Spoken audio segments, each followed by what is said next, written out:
Like, subscribe, and hype the video. Also, leave a comment on any topics you want to hear about in the future. Okay, let's dive in. In our last episode, we walked through the observational mystery of Tabby Star, the irregular dimming of up to 22%, the century of overall fading in archival records, and the real-time observations that pointed toward fine dust as the blocking material without fully explaining what was producing it or why it was distributed in such unusual patterns. Today, we're getting into every major theory for what's actually happening there. We're starting with the most exotic and most famous, and working our way through the full landscape of explanations, so that by the end you'll understand exactly where the scientific debate actually stands on one of the most genuinely puzzling stars in the observable sky. The theory that made Tabby Star famous around the world was proposed in the original 2015 paper by Tabitha Boyajian and her colleagues, and expanded upon by Jason Wright, an astronomer at Penn State University who specializes in the search for technosignatures, observable signs of advanced technology produced by intelligent civilizations. The hypothesis, presented carefully as one possible explanation among several rather than a confident conclusion, was this: the unusual dimming pattern of Tabby Star could be consistent with a Dyson swarm, a vast collection of artificial structures built by an advanced civilization to capture energy from their host star. A Dyson swarm, as originally conceived by physicist Freeman Dyson in 1960, would consist of enormous numbers of individual orbiting structures, solar collectors, habitats, or other megastructures, distributed around a star to intercept and use as much of its energy output as possible. Such a structure, if partially built or in various stages of construction, would produce exactly the kind of irregular, complex, non-repeating dimming patterns seen in Tabby Star's light curve. Because the individual components would orbit at different distances and speeds, producing overlapping transit signatures of varying depths and shapes, rather than the clean, regular pattern of a single planetary body. The scale of dimming observed, up to 22%, would require structures of genuinely enormous size, far beyond anything humanity has ever built or is currently capable of building, but well within the theoretical capabilities of a civilization millions of years more advanced than our own. Like, subscribe, and hype the video. And let's be clear about exactly what the researchers actually claimed and didn't claim. Here's where it's important to distinguish between what the researchers actually proposed and how it was reported in popular media, because the gap between those two things was significant and caused real confusion about what the scientific community was actually saying. Boyajian, Wright, and their colleagues were careful and measured in how they presented the megastructure hypothesis. It was listed as one possible explanation among several, explicitly flagged as the most exotic option, and presented in the context of a scientific paper whose primary purpose was to document the unusual observations and invite the community to propose and test explanations. The researchers were not claiming to have found alien megastructures. They were saying that the observations were unusual enough that even exotic explanations couldn't be ruled out without more data. What actually appeared in many popular media outlets was considerably less nuanced. Headlines proclaiming that astronomers had found possible evidence of alien civilizations circulated widely, dramatically overstating the confidence level of what the researchers had actually published. This created a public perception that scientists were much more seriously entertaining the alien explanation as a frontrunner than was actually the case in the research community, and it's worth correcting that impression before going further into the evidence. Remember the real-time observational finding from Episode 1, that during dipping events, blue light was being blocked slightly more than red light.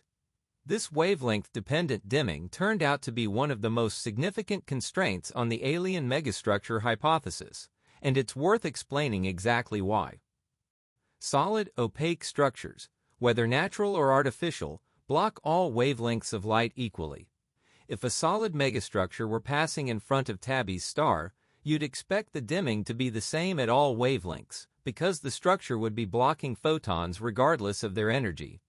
What was actually observed was the opposite, a color-dependent dimming where blue light was more strongly attenuated than red light, which is the specific signature of fine dust particles, not solid opaque objects.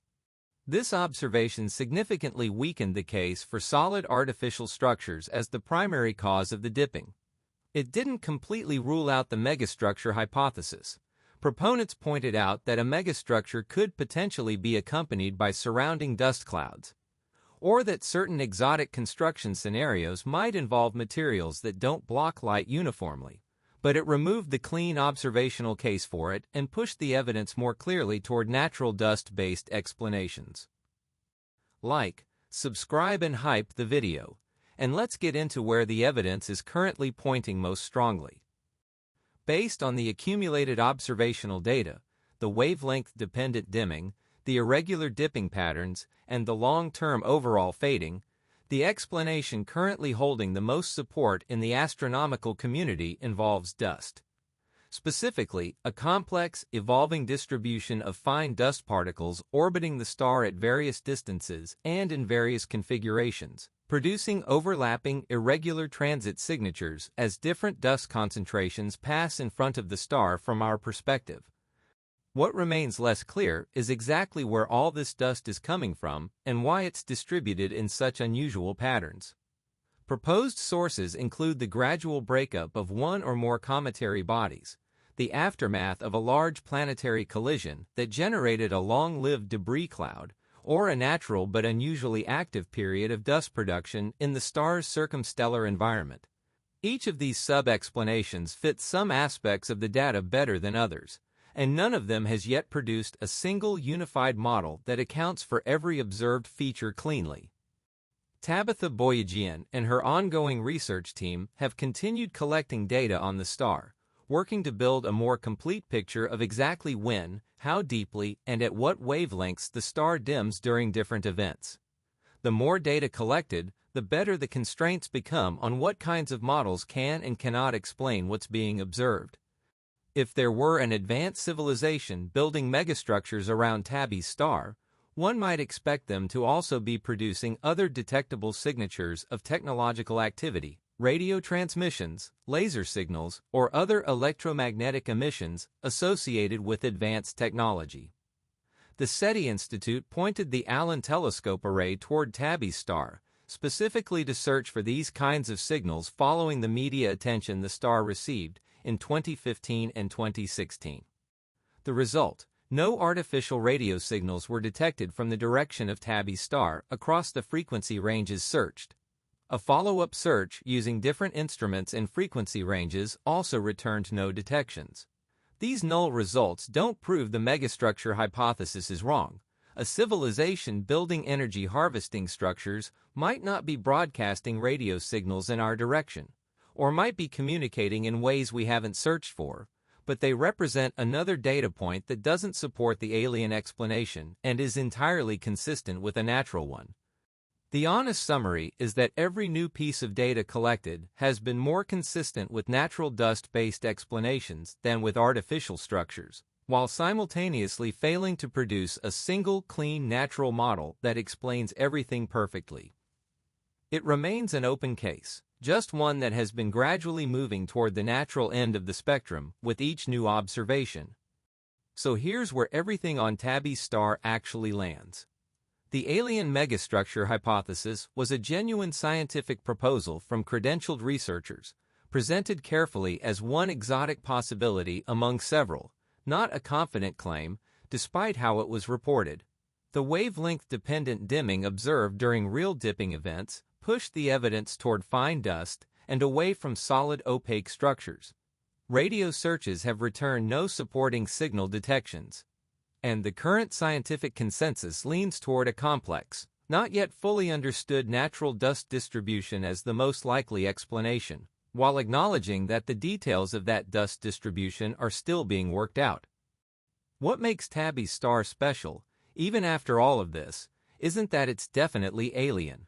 It's that it's genuinely, demonstrably unusual in ways that our current models don't yet fully explain, and that every serious attempt to study it more carefully has produced new data that raises new questions as fast as it answers old ones.